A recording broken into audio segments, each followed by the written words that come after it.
How's it going, guys? I'm John, and in this video I'm going to show you how to install a radiator guard on your Ninja 1000, Z1000SX, or Ninja 1000SX.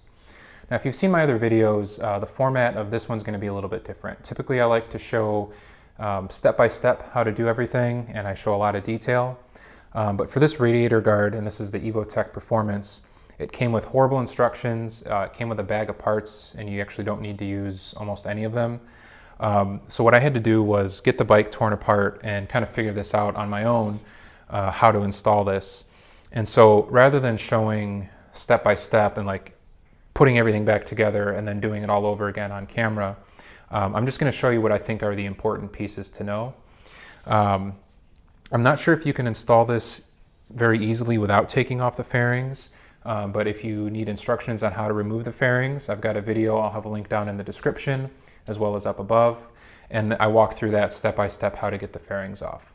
So first we'll start by taking a look at the radiator guard and the bag of parts.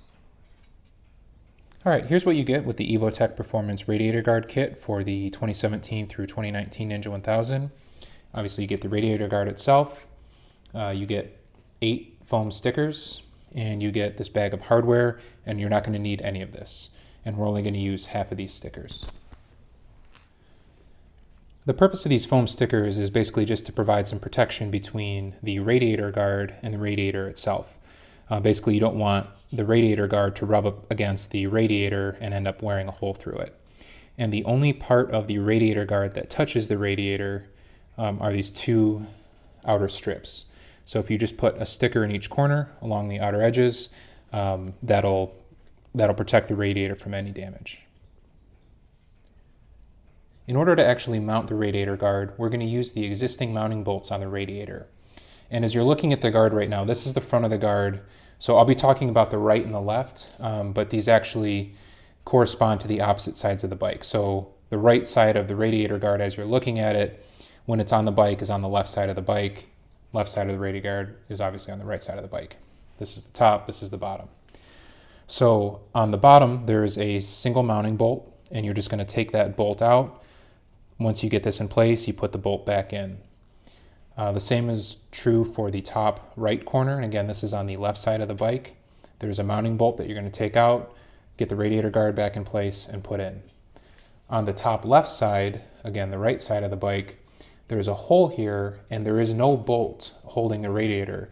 Instead, there's just a plastic cylinder, and you're going to fit this hole over that cylinder and then get this in place and tighten this down. So there's no bolt that goes in this corner.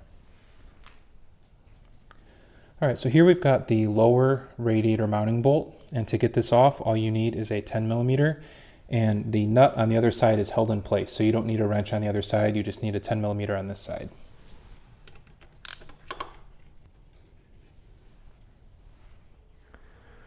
Okay, so here we're looking at the left side of the bike, and this is the upper radiator mounting bolt right back here. And in order to get to it, the harness for the rectifier is in the way, and you might be able to just disconnect this and pull that out, but what I ended up doing was just taking out these 2 bolts right here. It's a 10mm socket on either side, and then you need a 10mm wrench on the back to hold the actual bolt. And then you can pull these off, and then the whole rectifier will come out of the way.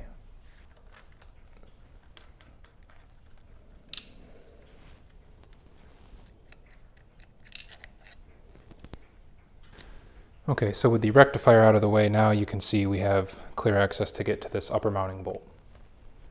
To remove the upper mounting bolt, you'll just need a 10mm socket on an extension.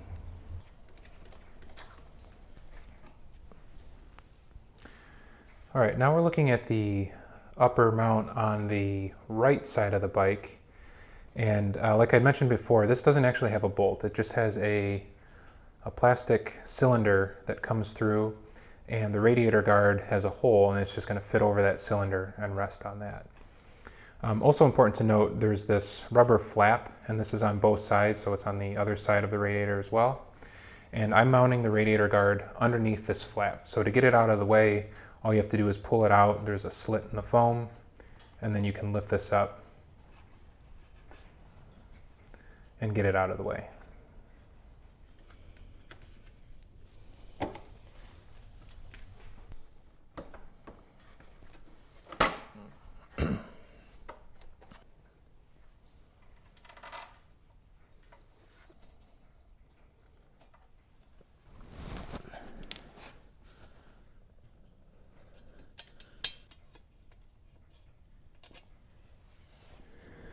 Alright guys, so the radiator guard is installed, and I'm just going to walk through each of the key points of the installation. So right now we're looking at the right side of the bike, and this is the upper mounting bolt on the right side, and this is the side that you would put on first. And like I had mentioned, there's no bolt on this side, there's just this plastic cylinder, and this black right here is the bracket for the radiator guard. And you just pull that over this cylinder. Here's the rubber protective flap, and I mounted the radiator guard underneath this flap, and then you just pull it back into the foam just like that. Alright, now we're looking at the left side of the bike, and I have the rectifier back in place, but what we're looking at is the top mounting bolt. And so once you get the other side of the radiator guard hooked on, then you get this in place and you put the original mounting bolt back in place. And then same thing like the other side, there is this rubber flap, and just pull that back in place. And here you can kind of see how the foam stickers create a little bit of a gap between the radiator guard and the radiator body itself. And then down here, this is the bottom mounting bolt, and that's just the original mounting bolt. And once you get the top two brackets in place, then the bottom just swings down and you can put that mounting bolt back in. Alright guys, so that's it for the radiator guard installation. I'm sorry that this isn't like my typical videos where I have a really comprehensive step-by-step process, but hopefully this is still helpful for you.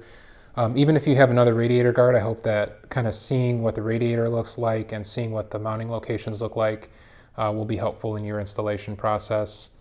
I'm not sure if there's a way to do this without removing the fairings, but at least for this radiator guard, I don't see any way to do it without removing the fairings. So it's kind of a complicated installation process. But that's it. If you have any questions, let me know down below. And as always, thanks for watching.